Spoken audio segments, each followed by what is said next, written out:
Today we'll talk about how can you add your interests on your Amazon Alexa app. So all you have to do in the first, so you just go down here, click on this sign down here. When you just click on it, it's going to take you to this list here.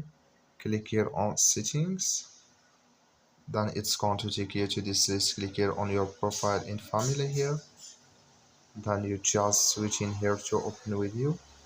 So then we found here profile, sorry, you scrolling down here until you will find here your interests. So then when you found here your interests, click on see more here. Then you will find here all interests, click on it. So then it's going to show for you a list like this. Then here can you add your interests. When you click on this sign here, that's mean you add this to your interest. And here can you add it again to your interest like you see here. That's mean you add this to your interest. That's all. Thank you for watching. Don't forget to support us by liking, subscribe.